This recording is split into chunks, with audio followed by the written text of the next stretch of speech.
अस्सलाम वालेकुम। कैसे हैं अज़ीज़ तालबात तालिब इल्म। आप सबको खुशामदीद कहते हैं उर्दू अदब एंड ग्रामर में। हमने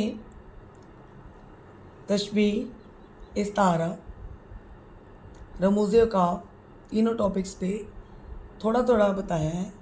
अब हम मज़ीद इंशाअल्लाह मैं आपके लिए रसीद दरख्वास्त भी समझाएंगे, लेकिन आज हम रसीद बताएंगे कि रसीद क्या होती है।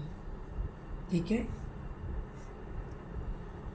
रसीद ऐसे समझ लें जैसे पर्ची है या सबूत है। आप जब लेन देन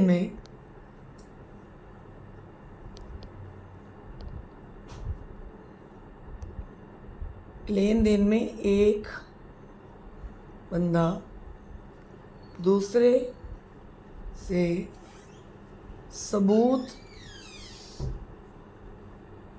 लेता है उसे रसीद कहते हैं सादा ज़ुबान में। ये मैं आपको समझाने के लिए कर रही हूँ। अब हम किताब की तरफ आ जाते हैं। किताब की तरफ आते हैं और जितनी अहम रसीदें में से हम पहली रसीद की बात करते हैं। सबसे पहले रसीद में उन्वान लिख लेते हैं, रसीद बराए वसूली रकम बाबत किसका, किराया मकान।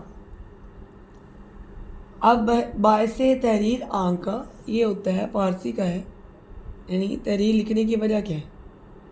तहरीर लिखने की बायस, या आप लिख दें शुरू में बायसे तहरीर आंक का, यानी तहरीर लिखने की वजह या सूरत थी तो लिखी ना। वजह यही बनती है ना, जब लेन देन में कुरान में भी है कि जब आपस में लेन देन करें तो लिख लिया करें, यानी मफ़हूम बता रही हूँ आपको, ताकि सनद रहे और वक्त ज़रूरत काम आए। मिसाल के तौर पे एक बंदे ने घर लिया है किराए पे, ठीक है। यहाँ पे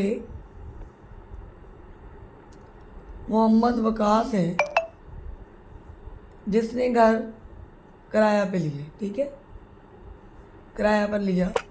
ये उसका जी घर है, ले लिया उसने किराए पे। अब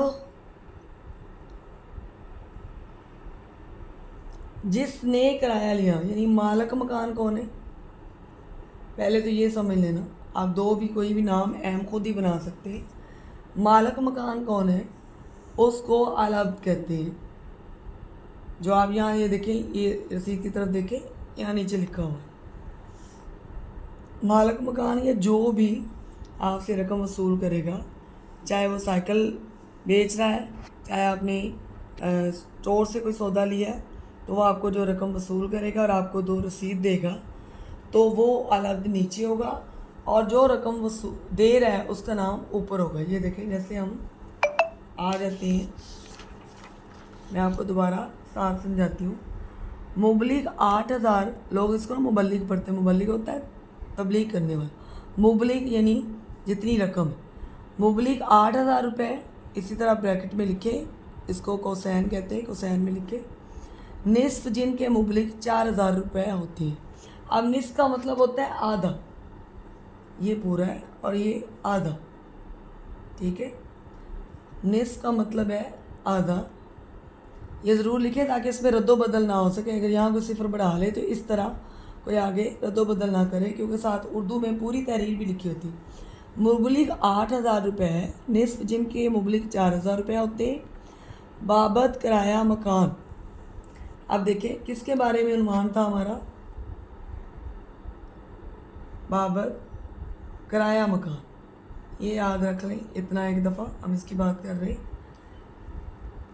अब किराया मकान का दायरा कोई नंबर भी होता है, नंबर लिख लें, कोई भी 25 लिख लें। गली नंबर भी होता है, यहाँ पे मकान नंबर, गली नंबर 4, जिना कॉलोनी।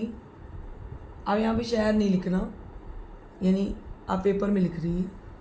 अज़ा, अज़ा का मतलब है से, किस से आपने वसूल पाए हैं रकम। अब बाबत किराया मकान, मालिक मकान ये लिख के दे रहा है, मालिक मकान ने पैसे लिए, पैसे लेने वाला कौन है? मालिक मकान। पैसे लिए, रसीद वो लिख के दे रहा है, ये देखिए से, किसको? जिसने दिए, मोहम्मद वकास को दिए। वकास, महीना कौन सा है? ब्राय मार्च 2024। वसूल पाकर रसीद लिख दी है। ठीक है। अज़ा होता है से, किससे रकम ली? अब मालिक मकान ने रसीद लिखनी है ना, जिसको आप पैसे देंगे, जिसे पैसे देंगे वो रसीद लिखेगा। ठीक है, ये जुमला याद रख लें। और अलब्द, आखिर में वो अपने अलब्द, आखिर में वो अपने नाम लिखेगा, अपनी कौम लिखेगा, अपनी तहसील लिखेगा, शनाख्ती कार्ड नंबर लिखेगा और अपने दस्तखत कर देगा। जैसे ये अहमद है या कोई भी वकास कर ले तो इस तरह।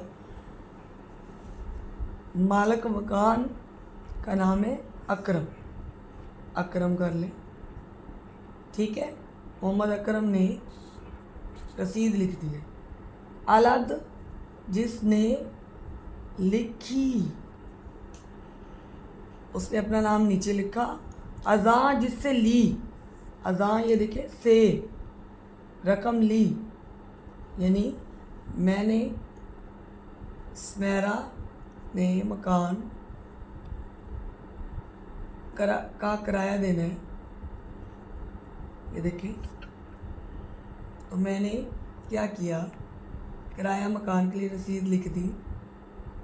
सॉरी, मैंने रसीद लेनी है तो मैंने अली से अज़ा, उसने मुझे गली नंबर 3, मकान नंबर 4, फैसलाबाद। अब अज़ा ये देखिए, स्मेरा, बशीर, बराए माँ, से, माँ कौन सा है? मार्च कर लें। वसूल पाकर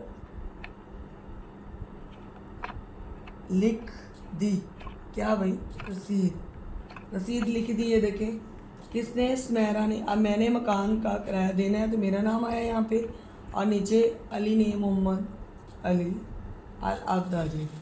ठीक है, उम्मीद है आपको रसीद की समझ आ गई होगी। आसान है, आप साथ 2 गवाह भी लिख लें। फर्जी नाम ही होते हैं पेपर में, इसी तरह साथ 2 गवाह शुद्ध, सादा गवाह भी लिख दें इसी तरह, और आपकी रसीद मुकम्मल हो जाएगी, जैसा कि ये शरह सरमाया में सैंपल दिया हुआ है।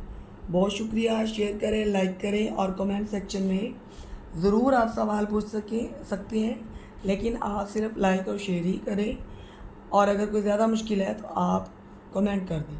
Thank you. अल्लाह हाफिज़।